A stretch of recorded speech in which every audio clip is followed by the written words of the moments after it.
ጽድቅ ሆናቸው ወይ አልሆናቸውም። 90 ጥቅስ መደርደር ጽድቅ አይሆንም። የመጽሐፍ ቅዱስ ዕውቀት ጽድቅ አይሆንም። ዳዊት ማወቅ ጽድቅ አይሆንም። ድጓ ጾመ ድጓ ማወቅ ሕይወት ከሌለ ጽድቅ አይሆንም። እንደውም ዕዳ ነው የሚሆነው። ይሄንን ያህል ዘመን ከተቀደሰው ምንጭ ተቀምጠ አንተ ግን ደረቅ ነህ። ለምንድን ነው ያላበቀልከው? ክርስቲያን ከሕይወት ቃል ከቀዳ ለምለም መሆን አለበት። ቤተክርስቲያንን ትተው የሆነ ዘረኝነት የተከተሉ ሰዎች አሉ። ቤተክርስቲያንን ትተው የሆነ ጥንቆላ የተከተሉ ሰዎች አሉ። ቤተክርስቲያንን ትተው የሆነ ጉድጓድ ውስጥ የወደቁ ሰዎች አሉ። በዚያው ልክ ደግሞ ጎድጓዳውን ዓለም የማያቆመውን ዓለም በሕይወት ውስጥ ዘለቄታዊ መፍትሄ የማይሆነውን ዓለም ትተው ደግሞ ፍጹም መንነው ቤተክርስቲያን የገባዋሉ። የገቡትን ይጠብቀልን፣ የወጡትን ይመለሰልን። ክርስቲያን ሁል ጊዜ ወደ ዓለም ሕይወቱን ያልሰጠ ነው። ቤተክርስቲያን ፍጽምት የምትሆነው ጀርባቸውን ለዓለም በሰጡ ሰዎች ነው። ፊታቸውን ወደ እርሷ ባዞሩ ቃሉ ምን ይላል ብለው የሚውሉ ሙሉ ቀን ውስጥ ማታ ሕይወታቸውን የሚተረጉሙት በስጋዊ ቁሳቁስ ቆጠራ ሳይሆን በራሳቸው ይሰራሉ። አሁን ነጋዴዎች መጨረሻ ላይ ምን ያደርጋሉ? መደብራቸውን ከመዝጋታቸው በፊት ከሂሳብ ሰራተኛው ወይንም ከካሼሪዋ ጋር ወይንም ብቻ ከሆነ ከሚመለከተው አካል ጋር የመጨረሻውን የውሎ ሪፖርት ይሰራሉ። ምን ሪፖርት ይባላል? ንገሩኝ። ዜድ ልክ ነኝ አይደል?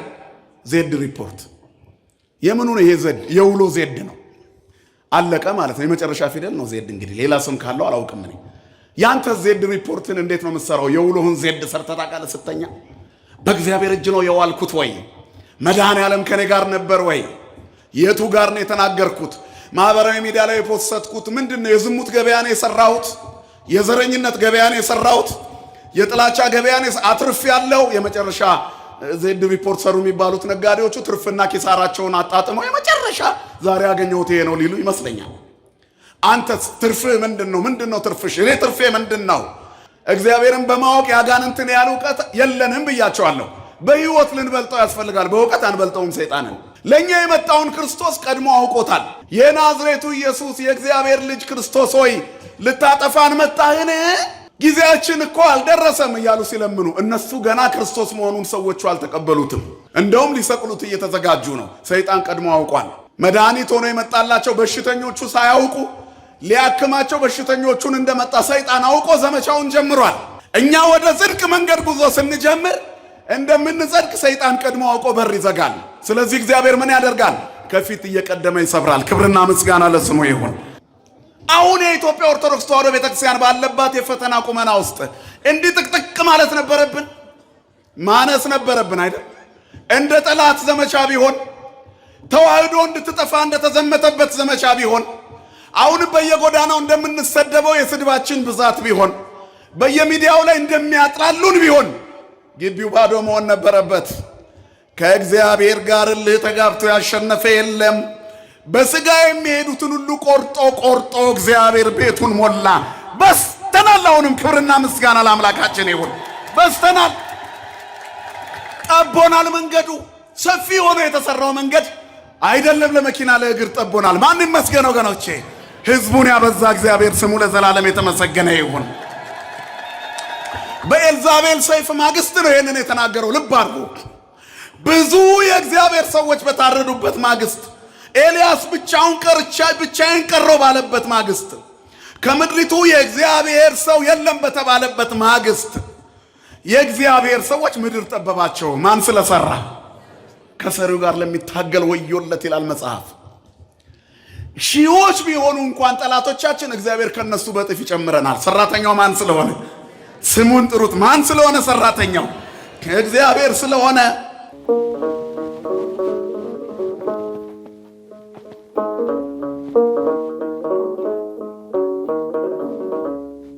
በስመ አብ ወወልድ ወመንፈስ ቅዱስ አሃዱ አምላክ አሜን። ሰላም ገብርኤል መልአክ በላይ ለማርያም ዛይረፈ ከመ እዜኑ ህዳጠው አኮት ሩፈ እግዚአብሔር ሀበኒ ሲሳይ ልቡና መጽሐፈ ወአፉ የሙሴ ለእመ ኮነ ጸያፈ ጰራቅሊጦስ አሮን ይኩነኒ አፈ። ወደ እመቤታችን የመጣውን መልካሙን የምስራች ቅዱሱን ወንጌል የትውልዱን ብስራት አምልቼና አስፍቼ ሳይሆን በጎልዳፋ አንደበቴ እንድመሰክር መንፈስ ቅዱስ ለእኔ አንደበት ለሁላችንም ደግሞ ሰሚ ጆሮና አስተዋይ ልቦና ይሁነን። እስከ ሞት ድረስ በወደደን በመድኃኒተ ዓለም በኢየሱስ ክርስቶስ ፍጹም ፍቅር እንደምን አመሻችሁ፣ እንደምን ዋላችሁ፣ እንደምን ቆያችሁ። ለባህሪው ሽረት ለመንግስቱን ምልፈት የሌለበት የዘመን ዘመናት ባለቤት የጨለማችን ብርሃን የሞታችን ትንሣኤና የትንሣኤያችን በኩር ከሞት ወደ ሕይወት ከርኩሰት ወደ ቅድስና ያሸጋገረን የደከመ ጉልበታችንን በፍቅሩ ያደሰልን ዞችንን የሚጠግን ፍቅሩ ከእናት ልጅ በላይ ውድ የሆነ ሁሉን የሚለውጥ የማይለወጥ የዓመት የዘመናት ጌታ መድኃኒተ ዓለም ኢየሱስ ክርስቶስ ስሙ ለዘላለም የተመሰገነ ይሁን።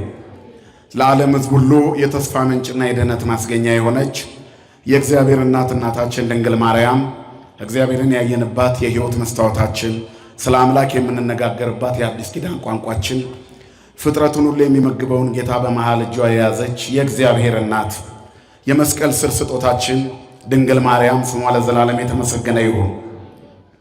ጻድቃን፣ ሰማዕታት፣ ቅዱሳን መላእክት ሁሉ እንደየክብራቸውና እንደየሞገሳቸው ክብርና ምስጋና ይድረሳቸው። እንደ እግዚአብሔር መልካም ፈቃድ ለጥቂት ደቂቃ የምንቆይበት የትምህርታችን ርዕስ እግዚአብሔር ያነስኦሙ ለእለ ወድቁ፣ እግዚአብሔር የወደቁትን በፍጹም ያነሳቸዋል። መዝሙር 145 ቁጥር 5 ላይ የምናገኘው ኃይለ ቃል ነው። በዚህ ኃይለ ቃል ተነስተን በአንድ ታሪክ ዙሪያ የሚያጠነጥን ሕይወታችንን የሚዳስስና ለነገ ማንነታችን መቆሚያ መንፈሳዊ ቁመናችንን የሚያሳምር በእግዚአብሔር ፊት ስንቆም የሚገባንን ተግባር እንድናደርግ የሚረዳንን ኃይል የምንለብስበትን የወንጌል ክፍል እንድንማር መንፈስ ቅዱስ ለእኔ አንደበቴን ያከናውነልኝ። ለእናንተ ሕይወትን የሚለውጥ የቅድስና አምላክ ይጠብቃችሁ። እግዚአብሔር በሉ ያነስኦሙ ለእለ ወድቁ፣ እግዚአብሔር የወደቁትን ያነሳቸዋል። መውደቅ በብዙ መልክ ይገለጣል፣ በልዩ ልዩ መልክ። በዚህ የወንጌል ክፍል ውስጥ መውደቅን የምናስበው ከእግዚአብሔር የመራቅን ሕይወት፣ በኃጢአት የመማረክን የሕይወት የመንፈሳዊ ቁመና መዛነፍን፣ መንገድ መሳትን፣ ከጉያ ውስጥ ማፈትለክን፣ የእግዚአብሔርን ስም እየጠሩ ያለ እርሱ መኖርን ውድቀት ብለን እናየዋለን። በየትኛውም አጋጣሚ ሰዎች በሕይወታቸው የተለያዩ ስብስብ ችግሮች ያጋጥሟቸዋል። በሁሉም ዘመን ውስጥ ግን እነሱ የሚኖሩት ታሪካቸው ውስጥ እግዚአብሔር አለ። ዛሬ የሚባለው ታሪካቸውም ውስጥ እግዚአብሔር አለ። ነገ የሚለው ታሪካቸውም ውስጥ ማን አለ? እግዚአብሔር። ዘመናት የማይለውጡት እግዚአብሔር ብቻ ነው። አሁን ባለንበት ከሸማኔ መወርወሪያ ይልቅ በሚፈጥነው ዘመን ውስጥ ትላንትና ድሮ ሆኗል። የዋጋን ግሽበትና መናር፣ የነገሮችን መወሳሰብ፣ አንዳንድ ነገሮች ቶሎ መለወጣቸውን፣ በቅጽበት ነገሮች ቶሎ ወደፊት መሮጣቸውን ስናይ በዚህ አይነት ፍጥነት ውስጥ የሮጠ ታሪክ ስለሌለ ዘመኔ ከሚሮጥ ሰው ይልቅ እጅግ ይፈጥናል የሚለውን ቃል እንድናስታውስ ያደርገናል። በነገሮች በግዢ ደረጃ እንኳን የትላንትናና የዛሬ ይለያያልና ትላንትና ድሮ ነው። እግዚአብሔር ግን ትላንትናም ዛሬ ነው፣ ዛሬም ዛሬ ነው፣ ነገም ዛሬ ነው። ክብርና ምስጋና ለስሙ ይሁን። እግዚአብሔር ጥንት የለውም። ለቀዳማዊነቱ ጥንት ለዳህራዊነቱ ፍጻሜ የለውም። ክንዱ አይዘልም። የትላንትናዎቹ ጎበዞች ዛሬ የሉም። የትላንትናዎቹ ቅዱሳን እንኳን በነፍስ በረከት ነው የሚረዱን እኛን እንጂ በአካል በቁመና በምድር ላይ የሉም። እግዚአብሔር ይችላል። እግዚአብሔር በዘመናት ውስጥ ሁል ጊዜ አዲስ የሆነ ሰቆቃወ ኤርምያስ ላይ ማለዳ ማለዳ አዲስ ነህ ታማኝነት ብዙ ነው ይላል። እግዚአብሔር ማለዳ ማለዳ አዲስ ነው። በአባቶቻችን ዘመን የሰራ እግዚአብሔር በእኛ ዘመን ይሰራል። ዘመን የቀጣ እግዚአብሔር በእኛ በአባቶቻችን ዘመን ሲሰራ እጁ አልሳ እሱ ስሙ ይሁን። ስለዚህ ይላል መዝሙረኛው ዳዊት እግዚአብሔር ቴስቢያንትም ክርስቶስ መሆናቸውን አውቀውት ነበር ይላቸው። ግን ጽድቅ ሆናቸው? እንደምን አመሻችሁ። ጽድቅ ሆናቸው ወይ? አልሆናቸውም። 90 ጥቅስ መደርደር ጽድቅ አይሆንም። የመጽሐፍ ቅዱስ ዕውቀት ጽድቅ አይሆንም። ዳዊት ማወቅ ጽድቅ አይሆንም። ድጓ ጾመ ድጓ ማወቅ ሕይወት ከሌለ ጽድቅ አይሆንም። እንደውም ዕዳ ነው የሚሆነው። ይህንን ያህል ዘመን ከተቀደሰው ምንጭ ተቀምጠ አንተ ግን ደረቅ ነህ። ለምንድን ነው ያላበቀልከው? ክርስቲያን ከሕይወት ቃል ከቀዳ ለምለም መሆን አለበት። ወይ ከውን ከመዕፅ እንተ ትክልት ሀበ መዋዘማ ኢኮኖሚ። ምስጉኑ ሰው መልካሙ ሰው ማን ነው ከተባለ በውሃ ፈሳሽ ዳርቻ እንደተተከለች ተክል የሆነ እንተቱ ፍሬሃ በበጊዜሃ ወቁጽላን እየተነገፍ ፍሬዋን በየጊዜው የምትሰጥ ቅጠሎቿ የማይደርቁ የማይረግፉ ነው። ክርስቲያን እኮ ነው በውሃ ፈሳሽ ዳርቻ የተተከለ። ስለዚህ ዕውቀት ስር ተተክሎ ሕይወት ከሌለው ኪሳራ ነው። የአጋንንት ዕውቀት ነው ማለት ነው ዕውቀት። ስለዚህ ዕውቀት ብቻውን አያጸድቅም። እግዚአብሔር ካልነካን ጥቅም የለው። ብዙ ምጉቶች ሰማላችሁ ቤተ ክርስቲያንን የሚወክሉ ብዙ ጭቅጭቆች ሰማላችሁ። እነዚህ ነገሮች ሁሉ ስጋና ደም ናቸው፣ መንፈስና እውነት አይሆኑም። መንፈስና እውነት የሚሆኑት አስታራቂ ሐሳቦች ሲሆኑ፣ ገንቢ ሐሳቦች ሲሆኑ፣ እግዚአብሔር ካልነካን ብናውቅ ጥቅም የለውም። ከ150 ዳዊት የልብ ቅንነት ይላሉ አባቶቻችን። ምናልባት ተማርኩ ከሚለው ይልቅ ምንም ያልተማሩ ምስኪን ተነክቶ እግዚአብሔርን ያያል። አይኖቻችንን ያብራለን መድኃኔዓለም። ስለዚህ ዕውቀትና ሕይወት ይለያያል። የክርስቲያን ዕውቀቱ ከሕይወቱ መጀመር አለበት። መንፈሳዊ ሕይወቱ ስለ ዕውቀትና ጥበብ ከፈሪሳውያን በላይ ሊቅ የለም። ክርስቶስ ለክብሩ የተጠቀመባቸው ሐዋርያት አሳ አጥማጆች፣ ቀራጮች ከየመንገዱ ነው የሰበሰባቸው። ግን ምን አረገ? የዓለም ሁሉ ራስ የሆነው እርሱ ወደ እርሱ ስቧቸው ይችን ቤተክርስቲያን የሚያጣፍጡ መሪዎች አረጋቸው። አንትሙ ብርሃኑ ለዓለም ብሎ የዓለም ብርሃን አደረጋቸው። ክብርና ምስጋና ለስሙ ይሁን። የተናቁትን፣ የተገፉትን፣ የተዋረዱትን፣ እንደ ኃጢአተኛ የተቆጠሩትን እነሱን የዓለም ብርሃን ናቸው አላቸው። ማን ስለነካቸው ነው ብርሃን የሆኑት? ስለዚህ ማን ይንካን? ሁላችንንም እግዚአብሔር በቃሉ ይንካን። እግዚአብሔር በፍቅሩ ይንካን። እግዚአብሔር በፈውስ እጆቹ ይንካን። እግዚአብሔር ጥበብን በሚገልጥ የጥበብ እጆቹ ይንካን። ኤልሳዕ እግዚአብሔር ሰው ነው። ነብዩ ኤልያስ ደግሞ የእግዚአብሔር ነብይ ነው። የዋሁን ሰው የነብዩ ልብስ ሲነካው ብድግ አለና ቆመ። ቤተሰቦቼ ልሰናበትና ልከተልህ አለው። እኔ ምን አልኩ? ምንም አላልኩም። ፍላጎትህ ከሆነ ና አለው። ከ12ቱ ጥማድ በሬዎች አንዱን ጥማድ አረደና በዛው በበሬዎቹ ቀቀለና መገበና ማቄን ጨርቄን ሳይል ጥሎ ተከተለ። ቤተክርስቲያንን ትተው የሆነ ዘረኝነት የተከተሉ ሰዎች አሉ። ቤተክርስቲያንን ትተው የሆነ ጥንቆላ የተከተሉ ሰዎች አሉ። ቤተክርስቲያንን ትተው የሆነ ጉድጓድ ውስጥ የወደቁ ሰዎች አሉ። በዚያው ልክ ደግሞ ጎድጓዳውን ዓለም፣ የማያቆመውን ዓለም፣ በሕይወት ውስጥ ዘለቄታዊ መፍትሄ የማይሆነውን ዓለም ትተው ደግሞ ፍጹም መንነው ቤተክርስቲያን የገባዋሉ። የገቡትን ይጠብቀልን፣ የወጡትን ይመለሰልን። ክርስቲያን ሁል ጊዜ ወደ ዓለም ሕይወቱን ያልሰጠ ነው። ቤተክርስቲያን ፍጽምት የምትሆነው ጀርባቸውን ለዓለም በሰጡ ሰዎች ነው። ፊታቸውን ወደ እርሷ ባዞሩ ቃሉ ምን ይላል ብለው የሚውሉ ሙሉ ቀን ውስጥ ማታ ሕይወታቸውን የሚተረጉሙት በስጋዊ ቁሳቁስ ቆጠራ ሳይሆን በራሳቸው ይሰራሉ። አሁን ነጋዴዎች መጨረሻ ላይ ምን ያደርጋሉ? መደብራቸውን ከመዝጋታቸው በፊት ከሂሳብ ሰራተኛዋ ወይንም ከካሼሪዋ ጋር ወይንም ብቻ ከሆነ ከሚመለከተው አካል ጋር የመጨረሻውን የውሎ ሪፖርት ይሰራሉ። ምን ሪፖርት ይባላል? ንገሩኝ። ዜድ ልክ ነኝ አይደል? ዜድ ሪፖርት የምኑ ነው? ይሄ ዜድ የውሎ ዜድ ነው። አለቀ ማለት ነው። የመጨረሻ ፊደል ነው ዜድ። እንግዲህ ሌላ ስም ካለው አላውቅም እኔ። ያንተ ዜድ ሪፖርትን እንዴት ነው የምትሰራው? የውሎህን ዜድ ሰርተህ ታውቃለህ? ስተኛ በእግዚአብሔር እጅ ነው የዋልኩት ወይ? መድኃኔዓለም ከኔ ጋር ነበር ወይ? የቱ ጋር ነው የተናገርኩት? ማህበራዊ ሚዲያ ላይ የፖስትኩት ምንድነው? የዝሙት ገበያን የሰራሁት፣ የዘረኝነት ገበያን የሰራሁት፣ የጥላቻ ገበያን አትርፍ ያለው። የመጨረሻ ዜድ ሪፖርት ሰሩ የሚባሉት ነጋዴዎቹ ትርፍና ኪሳራቸውን አጣጥመው የመጨረሻ ዛሬ ያገኘሁት ይሄ ነው ሊሉ ይመስለኛል። አንተስ ትርፍህ ምንድነው? ምንድነው ትርፍሽ? እኔ ትርፌ ምንድነው? በዚህ አገልግሎት ውስጥ ከዋልኩ በኋላ ስገባ በዚህ አገልግሎቴ ምንድነው የሰራሁት ስተቴ ብዬ ራሴን አይቼ አበስኩ ገበርኩ። ለንስሐ መዘጋጀት አለብኝ። ያኔ የተነካ ክርስቲያን ቁመና ይሄ ነው። የሚጸጸት አይምሮ ባለቤት መሆናችን ነው ከዓለም የሚለየን። ክርስቲያን የማያጠፋ ማለት አይደለም፣ የማይጠፋ ነው። ቢወድቅ እንኳ የሚነሳ አይደል? እመኒ ወደቁ ትነሳ ወእመኒ ሆርኩ ውስተ ጽልመት እግዚአብሔር ያበርህ ሊተ። ብወድቅ እነሳለሁ፣ በጨለማ ብመላለስ ማን ያበራልኛል? መልሱልኝ፣ ማን ያበራልኛል? እግዚአብሔር። አንደበታችሁን ይፍታላችሁ መድኃኔዓለም። እግዚአብሔር ያበራልኛል። በቃ የመጨረሻው ቃል ይሄ ነው። በእውነት ግን በእግዚአብሔር ብርሃን ነው ወይ የምትሄዱት? እንዴት ነው ውሏችን? መንፈሳዊ ቁመናችንስ የተዛነፈ ነው? ለእግዚአብሔር በተመቸ ነው? እግዚአብሔርን በማወቅ ያጋንንትን ያህል እውቀት የለንም ብያቸዋለሁ። በሕይወት ልንበልጠው ያስፈልጋል። በእውቀት አንበልጠውም ሰይጣንን። ለእኛ የመጣውን ክርስቶስ ቀድሞ አውቆታል።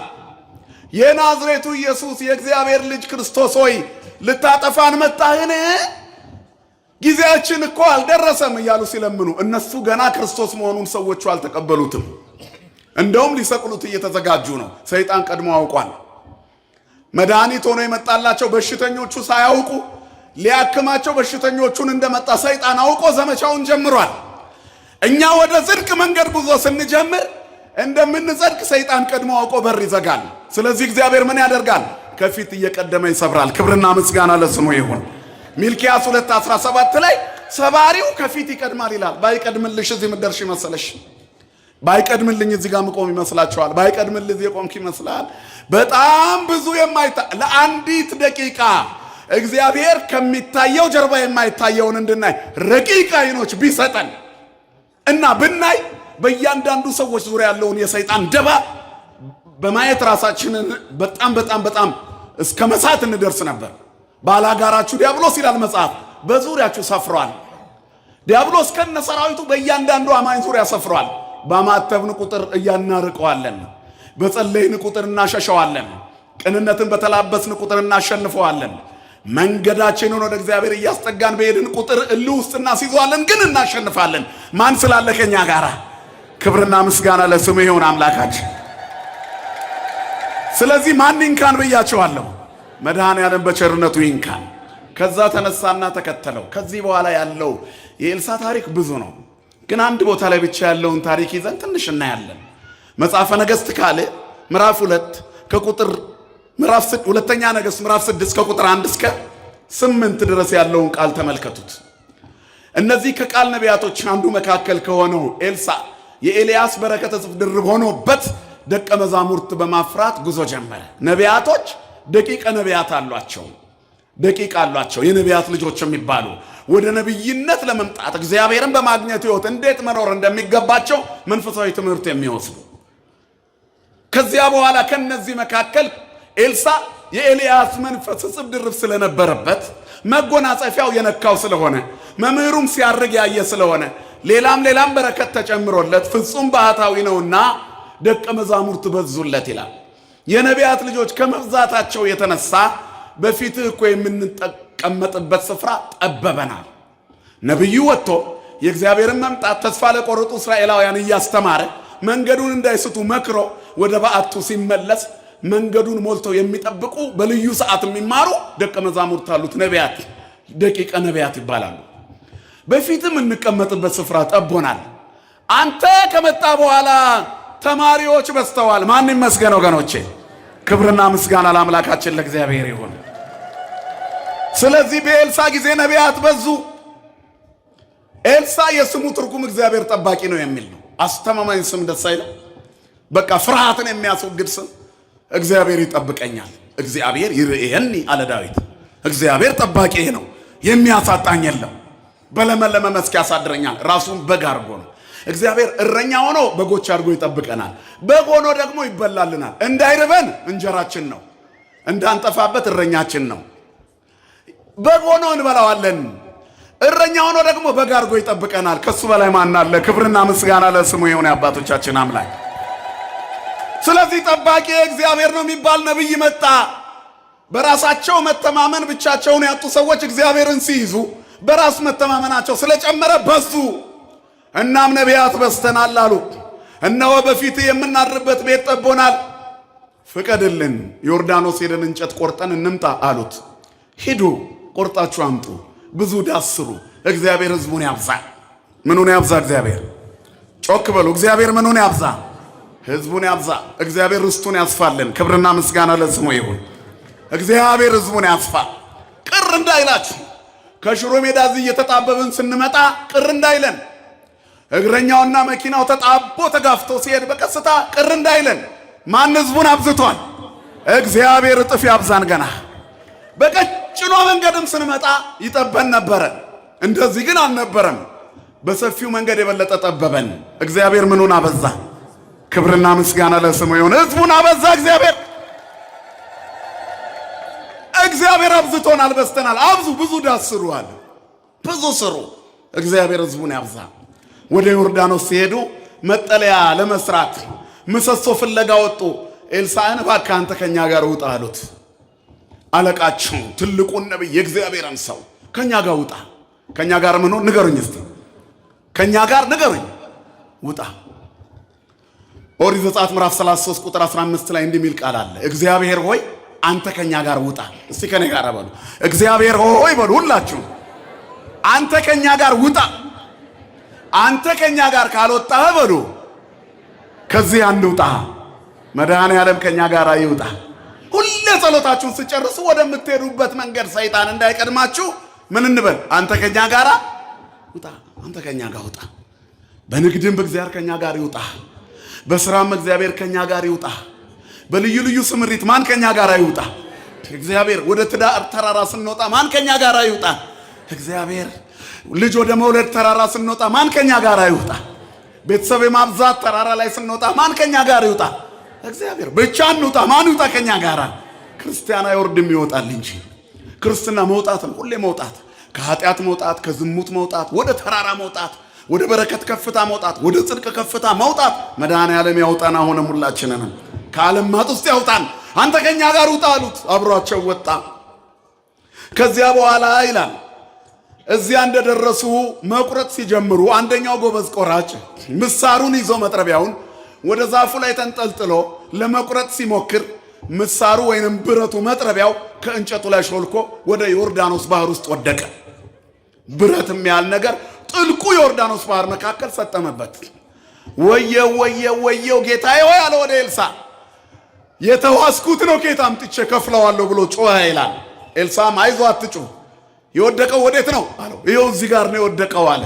ኤልሳም እንጨት ቆረጠና ሲወረውር ብረቱ ተንሳፈፈና አይታየ። ሂድ ውሰድ ብረትህን አለው። እንጨቱ ሰጠመ፣ ብረቱ ወጣ። ክብርና ምስጋና ለአምላካችን ለእግዚአብሔር ይሁን። እነሆ ምሳርህን ውሰደው አለ። ወሰደውም ይላል። ኤልሳ በመሄዱ ምክንያት አደጋ ተከሰተ። አደጋው ግን መፍትሄ ያገኘ ማን ስላለ? እግዚአብሔር ስላለ። እግዚአብሔር ከሁላችን ጋር ይሁን። አንዳንድ ነጥቦች ቶሎ ቶሎ ነው ማወራው። አንዳንድ ነጥቦች እዚህ ላይ እናያለን። እግዚአብሔር በሕይወታችን ውስጥ በሚገጥመን ውድቀት ውስጥ ከኛ ጋር ምን ያህል ኃያል ሆኖ እንደሚሰራ ረቂቅ በሆነ ጥበብ ውስጥ ጉብኝቱ የሚደንቅ እንደሆነ ብቻችንን በመሰለን ጊዜ እንኳን ከኛ ጋር ሆኖ በውጤት እንደሚታይ እግዚአብሔርን ታዩታላችሁ። በፊት የምናድርበት ስፍራ ጠቦናል፣ በስተናል። አሁን የኢትዮጵያ ኦርቶዶክስ ተዋሕዶ ቤተክርስቲያን ባለባት የፈተና ቁመና ውስጥ እንዲህ ጥቅጥቅ ማለት ነበረብን? ማነስ ነበረብን አይደል? እንደ ጠላት ዘመቻ ቢሆን፣ ተዋሕዶ እንድትጠፋ እንደተዘመተበት ዘመቻ ቢሆን፣ አሁን በየጎዳናው እንደምንሰደበው የስድባችን ብዛት ቢሆን፣ በየሚዲያው ላይ እንደሚያጥላሉን ቢሆን ግቢው ባዶ መሆን ነበረበት። ከእግዚአብሔር ጋር እልህ ተጋብቶ ያሸነፈ የለም። በሥጋ የሚሄዱትን ሁሉ ቆርጦ ቆርጦ እግዚአብሔር ቤቱን ሞላ። በስተናል። አሁንም ክብርና ምስጋና ለአምላካችን ይሁን። በስተናል። ጠቦናል። መንገዱ ሰፊ ሆኖ የተሰራው መንገድ አይደለም ለመኪና ለእግር ጠቦናል። ማን ይመስገን ወገኖቼ? ሕዝቡን ያበዛ እግዚአብሔር ስሙ ለዘላለም የተመሰገነ ይሁን። በኤልዛቤል ሰይፍ ማግስት ነው ይህንን የተናገረው። ልብ አድርጉ። ብዙ የእግዚአብሔር ሰዎች በታረዱበት ማግስት፣ ኤልያስ ብቻዬን ቀረው ባለበት ማግስት፣ ከምድሪቱ የእግዚአብሔር ሰው የለም በተባለበት ማግስት የእግዚአብሔር ሰዎች ምድር ጠበባቸው። ማን ስለሰራ? ከሰሪው ጋር ለሚታገል ወዮለት ይላል መጽሐፍ። ሺዎች ቢሆኑ እንኳን ጠላቶቻችን እግዚአብሔር ከነሱ በጥፍ ይጨምረናል። ሰራተኛው ማን ስለሆነ? ስሙን ጥሩት። ማን ስለሆነ? ሰራተኛው እግዚአብሔር ስለሆነ። እግዚአብሔር ወደ ግብፅ ወረደ ይላል። እስራኤልም ወደ ግብፅ ገባ። ያዕቆብም በካም ምድር ተቀመጠ። ሕዝቡንም እጅግ አበዛቸው፣ ከጠላቶቻቸውም ይልቅ አበረታቸው። መዝሙር 104 ቁጥር 23 ወቦ እስራኤል ብሔረ ግብፅ የሚለው ነው። እስራኤል ወደ ግብፅ ወረደ። ግን በወረደበት የጠላት ምድር ጡብ እያቦካ ልጆች እየተገደሉ ወደ ባህር እየታነቁ እየተወረወሩ ሕዝቡ ግን በዝቶ ነበረ። እግዚአብሔርን መታገል አይቻልም። ክብርና ምስጋና ለአምላካችን ይሁን። እግዚአብሔር በዛ፣ ሕዝቡን አበዛ። እግዚአብሔር በሚገፉን አትበሳጩ፣ በሚሰራው ተደነቁ። በጠላቶቻችሁ ረጅም ሰዓት አትበሳጩ። እንተ ኩሉ ዘገብረ ነው አይኩት ወበእንተ ኩሉ፣ በሁሉ አመስግኑ፣ በመገፋታችሁ አመስግኑ። ጠላታችን ቢሆንም የጠላቶቻችን መኖር ተጨምሮበታል። ክፉ ጎረቤት ጥሩ ነው ይባላል፣ ራስ ያስችላል ይላሉ እናቶቻችን። ወንፊትም ጨውም ስትበደል አንድ ትልቅ ሰው ቢመከሩ ለያዥ ለገናዥ አስቸግረው ቁማር ለምባል ከተማዎች ታሚሆኑ ሰዎች አሁን በትልልቅ ሆቴሎች ውስጥ የነውር ስራ ሲሰሩ ነው የሚውሉት። በጣም ትልልቅ ሰዎች አንቱ የሚባሉ ትልልቆች ልቦና ይስጥልን እና ለምን ከቤተሰቦቼ ጋር ቀላቀለኝ፣ ቦታዬ ያ እንዳልሆነ ነገረኝ፣ ወደ ክብር የመለሰኝ አሉ። ክብርና ምስጋና ለአምላካችን ይሁን። አንዳንዴ ተዋርደን እንመለሳለን። ባህታዊው መናኙ መንፈስ ቅዱስ ጸረፈኒ በአዘማ እንዳለው ነው። ያልተገባ ቦታ ላይ ዳዎች ወሬ ሲያወሩ ሲጫወቱ ያይና እኔ ያለሁበት እዚህ ቦታ ላይ እንዴት እንዲህ ትሆናላችሁ ብሏል። ቦታ ይሄ ነው፣ ሂድ እንጂ ገዳም በረሃ ገባ እንጂ እኛ አጠገብ ተቀምጠ መነን ትላለህ ብለውታል። ለቆ ጥሎላቸው ጠፋ። ከዚያ የበቃ ፍጹም ሰው እየሆነ ሲመጣ ለምን እንዲህ መጣህ ብለውታል። መንፈስ ቅዱስ ጸረፈኒ በአፈዘማ በእነዚያ ሴቶች አንደበት መንፈስ ቅዱስ ገሰጸኝና ቦታዬን ነገረ። እግዚአብሔር ቦታህን ይንገር ወንድሜ፣ ቦታሽን ይንገርሽ። ስለዚህ እግዚአብሔር በሁሉም መንገድ ውስጥ ያስተምራል። በጠላቶቻችን መንገድ ውስጥ እኛ በስተናል።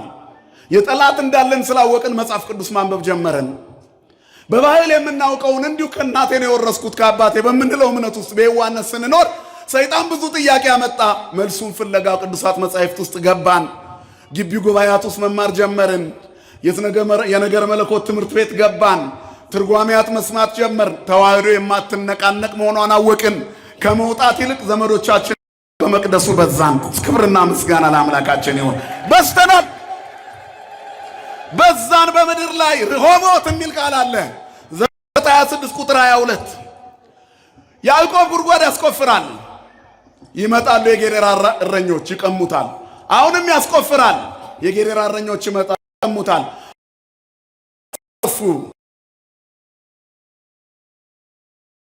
ይችላሉ። በሶስተኛው ግን የሚያስቆም መድኃኔዓለም ያስቆማቸዋል። ተዋህዶ ርስቷ ሊነጠቅ የታሉ የተናገሯት? አሁን ቤተክርስቲያኗን በልዩ ልዩ ስም አጠልሽተዋት የነበሩ ሰዎች የታሉ? እግዚአብሔር እየተበቀለ እንደሆነ እያየን አይደለም? አይኖቻችንን ይግለጥልን መድኃኔዓለም። በዛ እግዚአብሔር በምድር ላይ አሰፋን፣ ገና እንበዛለን። ምስጋናችን ይሁን። ያልሰሩና የሚቀሙ ሰዎች የተለያየ ስም ቢሰጡንም እግዚአብሔር ስራውን ይሰራል። መድኃኔዓለም የምናየው ሁለተኛው ነጥብ የሰውየው ጩኸት ነው። ምን ሆናለ? ሞቷል።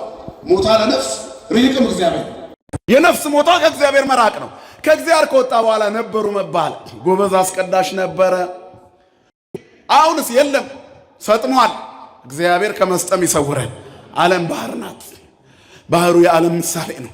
ሰጠመ ነበረ በእጄ ያባውንም ያንቺ ነው። ተመለሱ፣ ወደ ህይወት ወደ አገልግሎት ተመለሱ።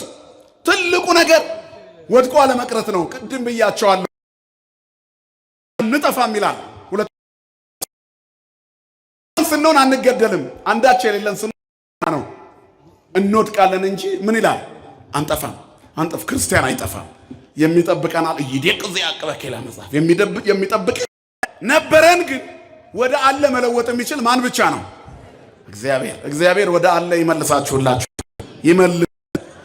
የተወስኩት ነበር፣ አሁን የለም ነበር። ብትሆን ወንድሜ ነበረ። አራተኛው ቀን ለቅሶ ሲመጣ እንባን የሚያብስ አምላክ መቃብር ከፍቶ መግነዝ የሚፈታ መሆኑን አላስተዋለችምና አንተ እኮ እዚህ ብትሆን ኖሮ ወንድሜ ባልሞተም ነበረ አለች። አንተ መታልና ወንድሜ ይነሳል ማለት ነበረባት። እግዚአብሔር አለማመናችንን ይርዳው ወገኖች። እግዚአብሔር የተቆረጠውን ይቀጥላል። ትንቢተ ኢሳይያስ ምዕራፍ 10 ቁጥር 23 የሰራዊት ጌታ እግዚአብሔርን በምድር ሁሉ መካከል ያለቀና የተቆረጠ ነገርን እንደገና ይፈጽማል ይላል። እግዚአብሔር የተቆረጠውን ይቀጥላል። ሰዎች አንድን ሁለትን አራት ያደርጋሉ። እግዚአብሔር ባዶውን ይሞላል። ባዶነትህን ይሞላል። ባዶነትሽን ይሞላል። የተቆረጠውን የሚቀጥል አምላክ ታማኝ ነው። ክብርና ምስጋና ለስሙ ይሁን። ስለዚህ ባልሞተም ነበር ይነሳል ወንድምሽ። ይትነሳ ወንድምሽማ ይነሳል አላት። በትንሣኤ ይነሳል አለች። አነ ውእቱ ትንሣኤ ወሕይወት ዘያምን ብየ እመኒ ሞተ ይሐዩ። ቢሞት እንኳን የሚያምንብኝ ሕያው ነው። እኔን ያገኘ ነበር አይባልም አለ ጌታ። ነበርኳት በላይ ክርስቶስ ነህ። በቃ የእግዚአብሔር ከሆንክ ተው የትላንትናውን፣ ነገን ሙሉ ያደርጋል። ኢዮብ ጻድቅ ሰው ነው። እግዚአብሔርን የሚፈራ ነው። ሙሉ ንብረቱን ሀብቱን አጣ፣ ልጆቹ ሞቱበት። እግዚአብሔርን ግን አላጣም፣ እንደያዘ ቆየ። ደሃ ነኝ አላለም። ይሄ ታሪኬ ይቀየራል ብሎ ጠበቀው። በለሱን የጠበቀ ፍሬውን ይበላል። እግዚአብሔር ኢዮብን ሀብትም ንብረትም ልጆችም አሟልቶ አብዝቶ ከበፊቱ እጥፍ ሰጥቶት እድሜም እጥፍ አጠገበው ይላል። ክብርና ምስጋና ለስሙ ይሁን። እግዚአብሔር ቢዘገይም የሚቀድመው የለም። በሁሉ ጊዜ እግዚአብሔር ደራሽ ነው። መድኃኔዓለም ይድረስልን አለ ነው። የተዋስኩት ነበር የሚለውን እንየው። የኔ አይደለም ሲል ነው። ብረቷ የኔና የናንተ ህይወት ነው። የምናጎሳቁላት ነፍሳችን የኛ አይደለችም። የምንጠየቀው ለዚህ እኮ ነው። እግዚአብሔር ይጠይቀናል። ነፍሳችን የእግዚአብሔር ናት። ይህ እግዚአብሔር እስትንፋስ ናት። ከስጋ ጋር የማትሞትና የማትበሰብስ ነፍስ በስጋችን እንዳለች እናስተውል ይላል መጽሐፍ። በሚሞት ስጋችሁ ላይ ኃጢአት አይንገስ ይልና የራሳችሁ አይደላችሁም። የማንነኛ ነገር የማንነኛ ማንም በገዛ ሰውነቱ ላይ ኃላፊነት የለውም። ራስን ማጥፋት ኃጢአት እንደሆነ የሚነገርበት ምክንያት ይሄ ነው። ወንድሞችና እህቶች አትቸኩሉ። ራሳችሁን ካጠፋችሁ የምትሄዱት የተሻለ ቦታ አይደለም። መድኃኔዓለም ሳይጠራችሁ ያለ ጊዜው ስለሄዳችሁ እሱን አታገኙትም፣ ወደዛ አትሄዱም። ስለዚህ የሚያበሳጫችሁ ነገር ቢመጣ እንኳን ያልፋል፣ ታገሱት። ጭንቅ ስሜታውያንን እኛ እንደ ዓመት በዓል ፊኛ ናቸው የዘመኑ ወጣቶች። ድንገት በትንሽ ትንፋሽ ውጥር ይላሉ፣ በአንዲት ስንጥርጧ ይፈነዳሉ ወዲያው።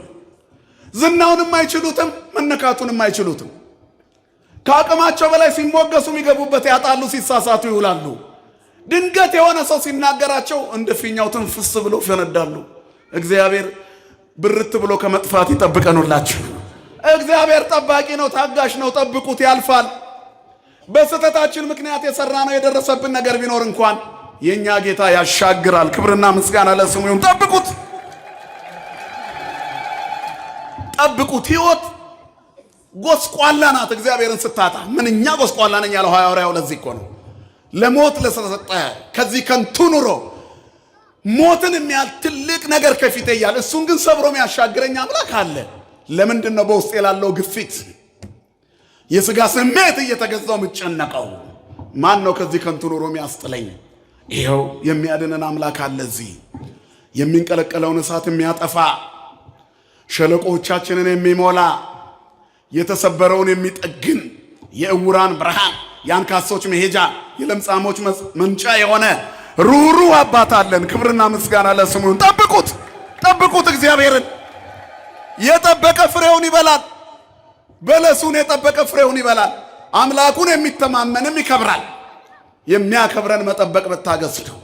ስለዚህ የእኛንን ብረቶቹ ቸኩለን ሾልከን ከመጥረቢያው ውስጥ ባህር የሰጠምን የኃጢአት ባህር ውስጥ የሰጠምን ለአገልግሎት ከተሰየምንበት ስፍራ መጥረቢያው እንዲቆርጥ ነበር የተሰየመው እንጨቱ ላይ።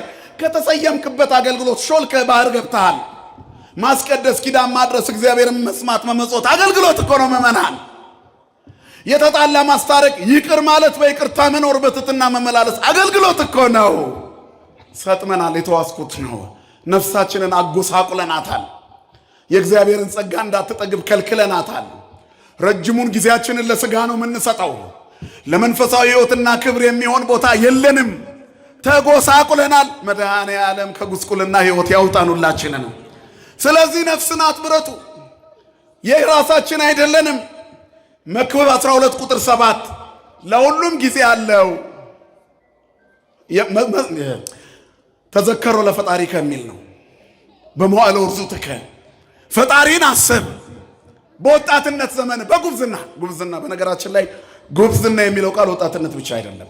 ባለጸጋ በሀብቱ፣ የተማረ በእውቀቱ፣ አረጋዊ በሽበቱ። ሽበት ጉብዝና ነው። ካስታረቅንበት፣ ድልድዩን ከሰበርንበት፣ የጥር ግድግዳውን ካፈረስንበት ሽበት ጉብዝና ነው። ሀብት ጉብዝና ነው። የተራበ ካበላንበት፣ አብያተ ክርስቲያናት ካሳነጽንበት፣ መንገድ የጠፋባቸውን በምስኪን ጉሮሮ ቀዝቃዛ ውሃ ጠብ እንዲል ካደረግንበት ጉብዝና ነው። ባለጸጋ ሀብታም የሆንክ ካለ ሀብታም ነኝ አትበል፣ ጎበዝ ነኝ በል። በማን የጎበዝክ ንገሩኝ? በማን የጎበዝን? በእግዚአብሔር። እግዚአብሔር እጆቻችንን ያስፋልን። ስለዚህ ሁሉም ነው ወጣት በወጣትነቱ ጉብዝና ያለው ይሄንን ነው። ሁሉም እሳት ነው ያለው ገንዘብ። ሸምግሎ ገንዘብ ያለው ሰው ወጣትነትን በገንዘቡ ይገዛዋል። ምን በማድረግ ይገዛዋል? በጎ ነገር በማድረግ ህንፃ ላሳንጽ ቢል አዳዲስ ትኩስ ጉልበቶችን በገንዘቡ ይገዛል። ራሱ አርማታ ማብኳት አይችልም፣ ይደክመዋል። ስለዚህ ሰዎች ይገዛበታል በብሩ። እናም እነዛን ሰዎች ተጠቅሞ ይገነባበታል። መቅደስ ይገነባበታል፣ ጥሩ ስራ ይሰራበታል፣ ድሆችን ይመግብበታል፣ ነፍሱን ይገነባበታል። እግዚአብሔር ለነፍስ የሚሆን ስራ እንድንሰራ ይርዳል። ስለዚህ በጉብዝና ወራት ፈጣሪን አስብ በሚለው ውስጥ ፀሐይ፣ ጨረቃ፣ ከዋክብት ብርሃናቸውን ሳይነፍጉ እያለ ይቀጥልና ቁጥር 7 ላይ ሲደርስ ነፍስም ሁሉ ወደ ሰጠው ወደ እግዚአብሔር ወደ ባለቤቱ ሳይመለስ ይላል። መክብብ 12 ቁጥር 7 ነፍስ ወደ ባለቤቷ ወደ እግዚአብሔር ሳትመለስ ፈጣሪን አስብ። ምን ማለት ነው? ሳትሞት በፊት ማለት ነው። አየህ፣ የነፍሳችን ባለቤቷ ማን ነው? ማን ነው ባለቤቷ? እግዚአብሔር። የሕይወትን እስትንፋስ ሕያዊት ለባዊት ነባቢት ነፍስ የእግዚአብሔር እስትንፋስ ናት። ስለዚህ የራሳችን አይደለንም። የራሳችሁ አይደላችሁምና በሚሞት ስጋችሁ ኃጢአት አይንገስ ነው፣ የተዋስኩት ነው አለ። ዛሬም እኔና እናንተ ጩኸት ወይኔ ለነፍሴ ነው የምንለው። ለሰራሁት በደል ንስሐ አባታችን ጋር የምንጮኸው ጩኸት ነው። ወየው ወየው ያለው ይሄንን ነው። ወየው ለነፍሴ አባቴ። ንስሐ አባቴ ያዝነው ለዚህ እኮ ነው። አሁን ከዚህ ስወጣ ሞት ቢጠራኝ ምን ሊውጠኝ ነው? ንስሐ ሳልገባ ሳልቆርብ ስጋው ደግሞ ሳልቀበል ነው። የጭንቀት ቀን ሳይመጣ በጉብዝና ወራት ፈጣሪን አስብ። ሳትሞት አስበው። የተዋስኩት ነው አለ። እውነት ነው፣ የተዋስነው ነው። ስጋችሁ ከእግዚአብሔር የተቀበላችሁት በእናንተ የሚኖረው የመንፈስ ቅዱስ ቤተ መቅደስ እንደሆነ አታውቁም? ምን ይላል? በዋጋ ተገዝታችኋልና ለራሳችሁ አይደላችሁም። ስለዚህ ይላል በስጋችሁ እግዚአብሔርን አክብሩ። ተበዳሪዎች ነን፣ ምእመናን ተበዳሪዎች ነን። ባደራ መጠበቅ አለብን። ባለቤት አለው። ሰውነታችሁን ጠብቋት። ሰውነታችንን ከኃጢአት እንጠብቃት። ባለቤት አላት። የኔ ባለቤቷ እግዚአብሔር ነው። የነፍሳችን ባለቤቷ እግዚአብሔር ነው። ስለዚህ ባደራ ነው የተሰጠችን። ነፍሳችንን እንጠብቃት እንዳትጎሳቆል በዝሙትና በዘፈን በስካርና በዳንኪራ በዘረኝነትና በጉቦ በተንኮልና በክፋት በነፍሰ ገዳይነትና በጥላቻ የነፍሳችን ባለቤቷ እግዚአብሔር እንዳያዝንብን ልንንከባከባት ያስፈልጋል። መድኃኔዓለም ኃይል ይሁነን ለሁላችን። ሶስተኛው ጩኸቱን ነው የምንጠራው። ለምን ቶሎ ወየው አለ? የተዋስኩት ነው ብሏል ብያቸዋል። ሌላው የተዋስኩት ነው ብሎ ነበር። አሁን ደግሞ ጩኸቱ ነው። በቸልተኝነት ያረከሳት ነፍሱ በዓለም ጨለማ ሰጥማ እንዳትቀር ወየው ብሎ ጮኸ። እኔና እናንተስ በቸልተኝነት ያረከስናት ነፍሳችን ምን እየጠበቀች ነው? ሁላችንም ራሳችን እናውቃለን። ራሳችሁን መርምሩ በሃይማኖት ብትኖሩ ይላል መጽሐፍ አይደል? ወለርእሰክሙ አመክሩ ለእማሃለውኩሙ በሃይማኖት ብትኖሩ ራሳችሁን መርምሩ። በእግዚአብሔር እጅ ነኝ ወይ ብላችሁ መርምሩ። ከዚያስ ከወደቃችሁበት ትነሳላችሁ። ያነሳል እግዚአብሔር። የሰጠመውን ብረት እግዚአብሔር አወጣው፣ የወደቀውን ያነሳል እግዚአብሔር። በኃጢአት የወደቀች ነፍስ እንድትነሳ ይፈልጋል እግዚአብሔር። የወደቁትን ያነሳል። በዝሙት የወደቀች ነፍስ ተነስታ ድንግል ትሆናለች። በዘረኝነት የወደቀች ነፍስ በንስሐ ተነስታ የሁሉ ወዳጅ ትሆናለች። በጥላቻ የወደቀች ነፍስ ተነስታ በፍቅር ትቆማለች። እግዚአብሔር በፍቅር ያቁመን ሁላችንን።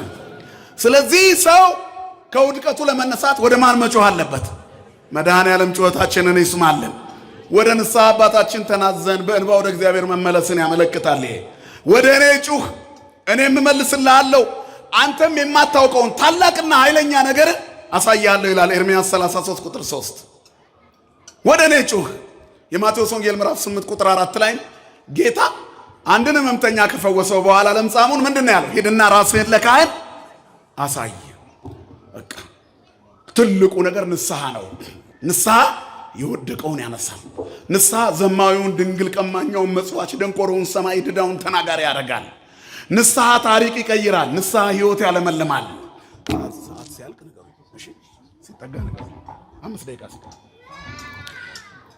ስለዚህ ንስሐ ሁሉን ይቀይራል። መድኃኔዓለም ይቀይረን ሁላችንን። ትልቁ ጩኸት ነው። ጻድቅ 7 ጊዜ ይወድቃልና ይነሳማል። ኃጥእ ግን በክፉ ኃጥአን ግን በክፉ ይወድቃሉ ይላል። ክርስቲያን 7 ቢወድቅ ይነሳል። እግዚአብሔር የወደቁትን ያነሳል። ምሳሌ 24 ቁጥር 16 ንስሐ መግባት ብልሃት ነው። አባ እንጦንስ ሰይጣንን ይዞ ሲያናዝዘው ምን ያበሳጨሃል ብሎ ጠየቀው። በየቀኑ ኃጢአቱን እየቆጠረ ንስሐ የሚገባ ሰው ያበሳጨኛል አለ። ክርስቲያኖች ሰይጣንን የሚያበሳጭ በር ተከፍቶልናል። እሱም መጸጸትና ንስሐ መግባት ከውድቀት መነሳት ነው። መድኃኔዓለም ያንሳን ሁላችንን። የነብዩ ኤልሳ ጥያቄ ነው ሌላው የምናየው ነጥብ። የት ነው የወደቅከው? እንግዲህ እንዴት እንደወደቅክ አስብ ንስሐም ግባ ይላል ራዕየ ዮሐንስ ምዕራፍ 2 ቁጥር 5። የት ነው የወደቀው ብሎ ጠየቀ መጥረቢያው። ንስሐ ስትገቡ በምንድን ነው የወደቅሽው ይልሻል። የት ነው የወደቅሽው? ለመነሳት እኮ ነው። አያችሁ እግዚአብሔር የወደቁትን ያነሳል። ስሙ የተመሰገነ ይሁን። እግዚአብሔርን ያጣንበት ቦታ የቱ ጋር ነው? ጸጋችን የተገፈፈበት ቦታ የቱ ጋር ነው? ይህን ማወቅ ያስፈልጋል። ሶምሶን እግዚአብሔር እንደተለየው አላወቀም ነበር ይላል መሳፍንት 16 ቁጥር 20። ክርስቲያን መውደቁ አይደለም የሚያሳዝነው፣ አወዳደቁ ሲጠፋው። ወድቆ መውደቁን ሳያውቅ ሲቀር የበለጠ ይበላል። የቆመ ሲመስለው ማንም ሰው ንገሩኝ ጥቅሱን። ሁላችሁም የግድግዳ ጥቅስ ነው ብዬ ነው ንገሩኝ አልኳችሁ። የነፍሳችን ግድግዳ ላይ ለመለጠፍ ያብቃን መድኃኔዓለም። ማንም የቆመ ቢመስለው እንዳይወድቅ ይጠንቀቅ። ራሳችሁን እዩት፣ ሰውን አትዩ፣ ተዉት። የኛ ኃጢአት ብዛቱ የኔ ማንንም ለመገሰጽ የሚበቃ ቁመና የለውም። እዚህ ውስጥ ሁሉ ኃጢአተኛ ነው። የእግዚአብሔር ክብር ያልጎደለው የለም። ስለዚህ እግዚአብሔር የወደቁትን ያነሳል። በንስሐ እንነሳ። ተናገሩ ከንስሐ አባቶቻችሁ ጋር ስለበደልነው በደል፣ ስለሰራነው ኃጢአት፣ እግዚአብሔርን ስላስቀየምንበት መንገድ ንስሐ መግባት ያስፈልጋል ወገኖቼ። ሁላችንም ወድቀናል። ጥያቄዎቻችን መልሶቻቸው የዘገየው እኛ እስክንለወጥ ነው። እግዚአብሔር ማይሰማ መስሏችሁ? ይሰማል። የሀገራችንን ጉዳይ ይሰማል። የአንድነታችንን ጉዳይ ይሰማል። ጦርነት እንዲቆም ብንጸልይ ይሰማል አይሰማም? እግዚአብሔር ግን ውስጣችን ብዙ ቦምብ ተሸክመን ጦርነት ይቆም ብንል ምን ዋጋ አለው? አክሽፉት ቦምቡን። ከውስጥ ያለውን ቦምብ የልዩነት ቦምብ ይክሸፍ። የተቀበረው የዘረኝነት ፈንጅ ይክሸፍ። እሱን ካላወጣው ምኑ ጋር ነው የምናወራው? የቱ ጋር ነው እግዚአብሔር የሚቀይረው? እኛ የምንፈልገው ጦርነቱን የሆነ ክፍል እንዲያሸንፍ። እግር ኳስ እኮ አይደለም። ነፍስ ነው እንደ ቅጠል እየረገፈ ያለው። የጦርን ወሬ እየሰማን ነው። እግዚአብሔርን አቁመው በሉት። እግዚአብሔር ያቁም በሉት። እንዴት ያቆማል? እኛ እናቁም መጀመሪያ። ውስጣችን የነፍስና የስጋችን ጦርነት ይቁም። ወደ እግዚአብሔር እንመለስ። ፊቱን ፍጹም ወደ እግዚአብሔር የሰበሰበ ሰው ጥያቄው በቃ ሞት እንዲቆም አይደል? ስለዚህ አከ ይስማ ሞት ወይ ደንግጽ ወቀላያት ይሰጠቃ ወከይሲ ይትከየድ። ስምህን ሰምቶ ሞት ይደንግጥ፣ ቀላያት ይሰንጠቁ፣ ከይሲ ይሸነፍ። ቅናት ጥቅም ያገኝ። መርዝ ያላቸው የፍጥረት ወገኖች ይወገሩ። ወንጀለኛ ይቸገር። የማንን ስም ሰምቶ? ጮክ ብላችሁ ነው። የማንን ስም ሰምቶ? የእግዚአብሔርን ስም። እግዚአብሔር በቃሉ በረሃውን ያሞቃል፣ ያለመልማል። ቃለ እግዚአብሔር ያርለቀልቆ ለገዳም ወይ ያርለቀልቆ እግዚአብሔር ለሐቅለ ቃዴስ ይላል። ወይ ከስታዋመ ወበጽሩሰ ኩሉ ይብል ስብሐት። እግዚአብሔር ቃሉ ምድረ በዳውን ያናውጣል። እግዚአብሔርም የቃዴስን ምድረ በዳ ያናውጣል፣ ጫካውንም ይገላልጣል። ሁሉም በመቅደሱ ተመስገን ይላል። ምን ይላል? ሁሉም በመቅደሱ ንገሩኝ። ምን ይላል በመቅደሱ? በቃ ተመስገን። ንስሐ የገባ ምን ይላል? ንገሩኝ እስኪ። ተመስገን። ኃጢአቱ የተሰረየችለት ምን ይላል? ጮክ ብላችሁ ንገሩኝ። በደሉ የራቀለት ምን ይላል? ጸሎቱ የተሰማለት ምን ይላል? ሰላም የሰፈነለት ምን ይላል? ንስሐውን የተናዘዘ ምን ይላል? ስጋው ደግሞ የተቀበለ ምን ይላል? ክብርና ምስጋና ለስሙ ይሁን። ተመስገን ተመስገን ተመስገን ይላል። ስለዚህ እግዚአብሔር ያነሳል። እጃችሁን ስጡት። ጴጥሮስ በባህሩ ላይ ጌታ ሲመጣ አይቶ እኔም ካልመጣሁ አለ። ደጉ ጌታ ና አለው። እየመጣ እያለ ብሰጥ ምስ አለ። ና ያለውን እግዚአብሔርን ሲረሳ ሰጠመ። በዛው ግን አልቀረም። ቶሎ እጁን ለእግዚአብሔር ሰጠ። የኔና የናንተ ህይወት እንዲህ ነው። በጀልባውና በራሳችን መካከል የቆፈርነው የክህደት፣ የጥርጣሬ፣ የዘረኝነት፣ የጭካኔ፣ የዝሙት፣ የተንኮል፣ የጥላቻ ጉድጓድ እየሳበን ነው። እጅህን ቶሎ አውጣ። ሳበኝ በሉት መድኃኔዓለምን። የወደቁትን የሚያነሳ ስቦ ወደ መርከቧ ይመልሰናል። ክብርና ምስጋና ለስሙ ይሁን። እምነት የጎደለ ብሎ ሳበው። ስለዚህ ማዕበሉን ማቆም የሚችል ጉድጓዱን መሙላት የሚችል ማን ብቻ ነው ወገኖች? እግዚአብሔር ብቻ ነው። የት ነው የወደቅሽው? ቶሎ ተነሺ። ቃየሎ የአቤል ወንድም የት ነው? ከገደልከው በኋላ ሲጠይቅህ አያሳዝንም? ሳትገድለው በፊት ወንድሜ እዚህ ነው ለማለት ያብቃን ሁላችንም። አዳም ወዴት ነህ? ከወደቀ በኋላ አዳምን ማንም የቆመ ቢመስለው እንዳይወድቅ ይጠንቀቅ። አልዓዛርን ወዴት አኖራችሁት አለ። እግዚአብሔር ራሱን ይፈልጋል። ጉድጓዱን አሳዩት። ውጣ አልዓዛር አለው። የታመኑበት መቃብር አይጫናቸውም። ደግ አምላክ ነው። ክብርና ምስጋና ለስሙ ይሁን። የት ነው የወደቀው? ሐኪም ቤት ስትሄድ ሐኪሙ ይጠይቃል እኮ ሊያድንህ ሲፈልግ መቼ ነው የጀመረህ? እንዴት ነው የሚያረግህ? ከዛ ከአልትራሳውንዱና ከደምና ከተለያዩ ምርመራዎቹ ሁሉ በፊት መጀመሪያ የራሱን ግምት ለማስቀመጥ ምድራዊው ሐኪም ይጠይቃል። እንዴት ነው የሚያረግህ ይላል። የራሱን ዕውቀት ግምት ውስጥ አስገብቶ የሚያስፈልግህን ምርመራ ያደርጋል። ከዛ በሽታውን ቶሎ ያገኘዋል። ከዛ መድኃኒት ሰጥሻል፣ ቶሎ ትወጫለሽ። የት ነው የወደቅከው? የት ጋር ነው ያመመህ? የት ጋር ነው የጀመረ? ጸጋችን የተገፈፈው የት ጋር ነው? ጸሎታችን የማይሰማ ጥርጣሬው የተዛነፍነው የት ጋር ነው? ነጠላ ተቋጥሮብን የምንቆርበው ሰዎች የቱ ጋር ነው ቁርባኑን ያቋረጥ ነው? የቅዳሴው ድምፅስ የጠፋብን ምን ያህል ርቀን ነው? መቼ ነበር ያቆምነው? የቱ ጋር ነው? ከአባቶቻችንስ የተለየ ነው የቱ ጋር ነው? የትኛው ጋር ነው የተቆረጠ ታሪካችን መታየት የጀመረው? መድኃኔዓለም ልቦና ይስጠለውላችን። ስለዚህ ይሄ ነው ትልቁ ነጥብ። እግዚአብሔር ሊፈውሰን ከወደቅንበት እንድንነሳ ይፈልጋል። ስሙ የተመሰገነ ይሁን። ሌላው የሰጠመው እንጨት ነው። የሰጠመው እንጨት ለኛ ዋጋ የከፈለው የገባው መስቀል ነው። የመስቀል ሞት የኛን ሕይወት አቁሟል። ክርስቶስ እንደ ኃጢአተኛ ራሱን መስቀል ላይ አዋለ። ለምን? እኛ በጽድቅ እንድንቆም። የተጠራንበት የቅድስና ጎዳና ይሄ ነው። ንስሐ አባታችን ንስሐ ስንገባ እሱ ይሰጥማል፣ እኛን ያወጣናል። በንስሐ በጸሎት በጾም በስግደት ለዛች ኃጢአት ላረከሳት ነፍስ እንድንወጣ በስግደት ይጮሃል። ትክክለኛ ንስሐ አባት ለልጆቹ 24 ሰዓት ያለቅሳል። ያቺ ነፍስ ሲኦል እንዳትወድቅ ይጠብቃታል፣ ይጮሃል። ኃላፊነት አለበት፣ ጠብቃት ተብሏል። እንዳትቆረጥ በለሲቱን ያ ለመላእክ ብቻ የሚሰጥ አይምሰላችሁ። የበለሲቱ ትርጉም ቁረጣት ሲለው አይፍግ እሰጣታለሁ ያለው ካህንም ይጸልያል ልጆቹ ለንስሐ ልጆቹ አትቁረጣት ጌታ ይቺን በለስ ንስሐ ትግባ ትቁረብ ይላል። እግዚአብሔር መልካም ንስሐ አባት ይስጠን ለሁላችንም። ስለዚህ የአዳምን ሸክም አራገፈ። መስቀሉ ሲተከል አዳም ወጣ። ራስ ቅል ላይ ነው መስቀሉ የተተከለው፣ የክርስቶስ መስቀል። ከዛ የስበትን ሕግ ጥሶ ብረቱ እንደወጣ ሁሉ የማይሞተው እግዚአብሔር ሞቶ እኛን ከመቃብር አወጣን። ክብርና ምስጋና ለስሙ ይሁን። የነፍሳችንን ቆሻሻ ለማራገፍ በመስቀል በኩል ወደ ሲኦል ሄዶ ለነፍሳት ሰበከላቸው። ዛሬም ሲኦላዊ ከሆነ ህይወት ለመውጣት ካህናት መስቀሉን ይዘው ይጠብቁናል። ና እግዚአብሔር የወደቁትን ያነሳል። ና አንቺ ነፍስ ከወደቅሽበት ተነሺ። ኃይላችን፣ ቤዛችን፣ የነፍሳችን መዳኛ፣ በረከታችን፣ ጉልበታችን የሆነ እግዚአብሔር ከሞት እንድንነሳ ሁላችንንም ይርዳን፣ ይጠብቀን፣ ኃጢአታችንን ያስወግድልን። ይቅር ሲል የሚረሳ አምላክ በደላችንን ይርሳልን። ብረቱ ተንሳፈፈ። የሰው ልጅ ድንጋያማ ልብ ያመለክታል። ያን ያክል ሰጥሞ የነበረው ድንጋያማ ልባችን ማንን ሲያገኝ ይከፈታል? እግዚአብሔርን ሲያገኝ ይከፈታል። ከሁሉ የሚበልጠው ቅድስና ንስሐ ነው። ከንስሐ የሚበልጥ የቅድስና መንገድ የለም። በዚህ መንገድ ካልተለወጥን ጥቅም የለውም። ከፊታችን ከግማሽ ወር በታች የሆነ ጊዜ ይጠብቀናል። ሁላችንም ወደምንወዳት የፍልሰታ ሱባኤ ልንገባ አሁን እናዘጋጅ። የነፍሳችን ቆሻሻ የሚራገፍበት፣ ወድቀን የምንነሳበት፣ የእመቤታችንን ትንሣኤ ተነስተን የምናይበት፣ በረከት የምናይበት እንድንሆን ከወደቅንበት እንነሳ። እግዚአብሔር የወደቁትን ያነሳል፣ ሁላችንን የሚያንሳን። ወስብሐት ለእግዚአብሔር። ሙታንን ሊያስነሳ በእኩለ ሌሊት ክርስቶስ ተነሳ። በእኩለ ሌሊት ክርስቶስ ተነሳ። እጃቸው የሕያዋን አምላክ ሙታንን ሊያስነሳ በእኩለ ሌሊት ክርስቶስ ተነሳ።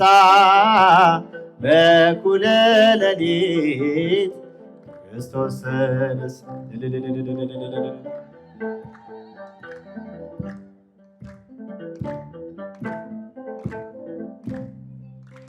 ሙታን አይደለንም፣ ክርስቶስ ተነሳ። ሕያዋን ነን እኛ፣ ክርስቶስ ተነሳ። በቅስሉ ያዳነን ክርስቶስ ተነሳ። ከኃጢአት ቁራኛ ክርስቶስ ተነሳ። የተዋረድነውን ክርስቶስ ተነሳ። ሊያከብረን ዳግመኛ ክርስቶስ ተነሳ። ሞትን አሸንፎ ክርስቶስ ተነሳ። ተነሳልን ለኛ ክርስቶስ ተነሳ። የሕያዋን የሕያዋን አምላክ ሙታንን ሊያስነሳ በእኩለ ሌሊት ክርስቶስ ተነሳ። በእኩለ ሌሊት ክርስቶስ ተነሳ። የሕያዋን አምላክ ሙታንን ሊያስነሳ በእኩለ ሌሊት ክርስቶስ ተነሳ። በእኩለ ሌሊት ክርስቶስ ተነሳ። እናንተ ሳትፍሩ ክርስቶስ ተነሳ። እነግራችኋለሁ ክርስቶስ ተነሳ። የተሰቀለውን ክርስቶስ ተነሳ። እንድትሹ አውቃለሁ ክርስቶስ ተነሳ። ሕያውን ከሙታን ክርስቶስ ተነሳ። ለምን ፈልጋችሁ እንደተናገረ ክርስቶስ ተነሳ። ተነስቷል ጌታችሁ ክርስቶስ የሕያዋን አምላክ ሙታንን ሊያስነሳ በእኩለ ሌሊት ክርስቶስ ተነሳ። በእኩለ ሌሊት ክርስቶስ ተነሳ። የሕያዋን አምላክ ሙታንን ሊያስነሳ በእኩለ ሌሊት ክርስቶስ ተነሳ። በመንፈቀ ሌሊት ክርስቶስ ተነሳ። ክርስቶስ ሲነሳ ክርስቶስ ተነሳ። በመንፈቀ ሌሊት ክርስቶስ ተነሳ። አስቀድሞ ታየ ለመቅደላዊት ክርስቶስ ተነሳ። እርሷም ትንሣኤውን ክርስቶስ ተነሳ። ለዓለም አበሰረች ክርስቶስ ተነሳ። ጌታዬን አየሁት ክርስቶስ ተነሳ። ተነስቷል እያለች ክርስቶስ ተነሳ። የሕያዋን አምላክ ሙታንን ሊያስነሳ በእኩለ ሌሊት ክርስቶስ ተነሳ። በእኩለ ሌሊት ክርስቶስ ተነሳ። ዘምሩ። የሕያዋን አምላክ ሙታንን ሊያስነሳ በእኩለ ሌሊት ክርስቶስ ተነሳ። በእኩለ ሌሊት ክርስቶስ ተነሳ። የሕያዋን አምላክ ሙታንን ሊያስነሳ በእኩለ ሌሊት ክርስቶስ ተነሳ። በእኩለ ሌሊት በምን እጽናናለሁ ከሌለኝ? በምን ልበረታ ካላገዝከኝ? አንተ ስላለ ነው መድኃኒቴ ቆሜ መታየቴ። አንተ ስላለ ነው መድኃኒቴ ቆሜ መታየቴ። በምን እጽናናለሁ ከሌለኝ? በምን ልበረታ ካላገዝከኝ? አንተ ስላለ ነው መድኃኒቴ ቆሜ መታየቴ። አንተ ስላለ ነው መድኃኒቴ ቆሜ መታየቴ። ሸክም ለከበደው ማረፊያ ነህ፣ እጅግ የቀለለ ቀንበር ያለ። ፍቅር ነው የሚያሰማራኝ በለምለም መስክ ያቆመኝ ፍቅር ነው የሚያሰማራኝ ያቆመኝ ቸር አምላክ የእውነት ዳኛ አማኑኤል የኔ መታመኛ በምን እጽናናለሁ ከሌለኸኝ በምን ልበረታ ካላገዝከኝ አንተ ስላለ ነው መድኃኒቴ ቆሜ መታየቴ አንተ ስላለ ነው መድኃኒቴ ቆሜ መታየቴ ጨለማን አላውቅም በጉዞዬ በሕይወቴ ሁሉ ነመሬ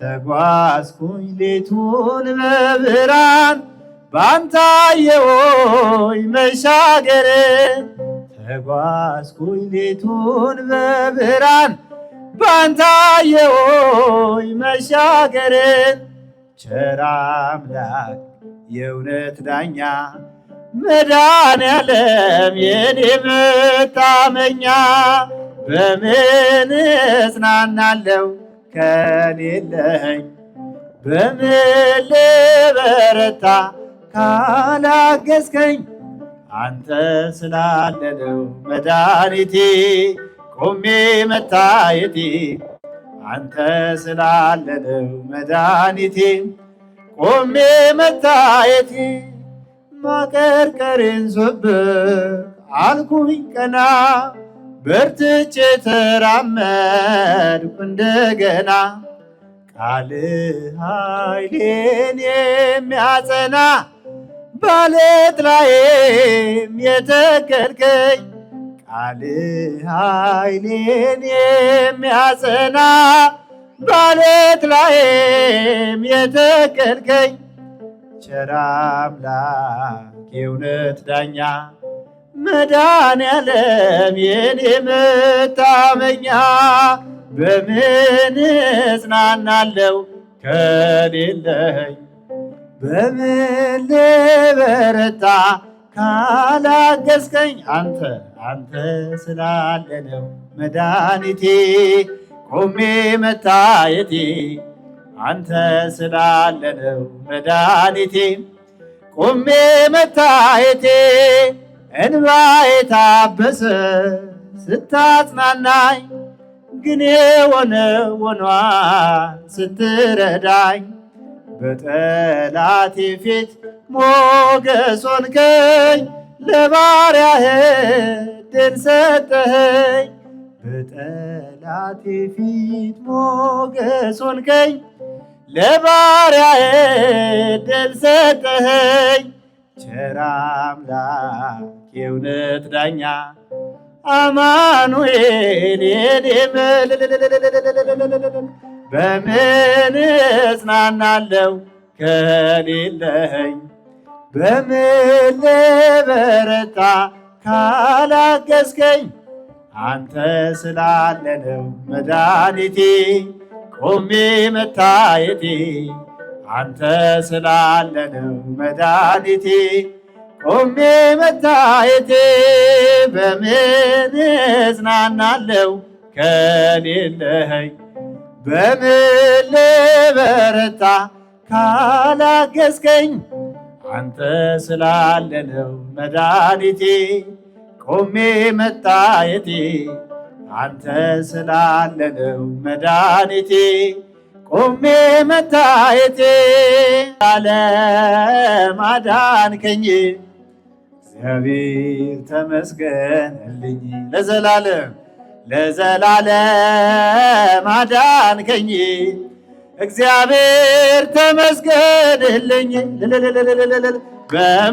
በማይነገር ስጦታ በማይከፈል ውለታ ለዘላለም አዳንከኝ እግዚአብሔር ተመስገንልኝ ለዘላለም አዳንከኝ እግዚአብሔር ተመስገንልኝ ስኖር በሞት ጥላ ነፍሴ ከክብር ጎላ ኪዳንን አስበ መጣ ወደ ልጅ ቃል የለኝም የሚችልም የሚገልጥ ያንተን ኃይል አወራለው ለትውልዱ እንደዳነ ሞተ አንዱ በማይነገር ስጦታ በማይከፈል ውለታ ለዘላለም ለዘላለም አዳንከኝ እግዚአብሔር ለዘላለም ለዘላለም አዳንከኝ እግዚአብሔር ተመስገንልኝ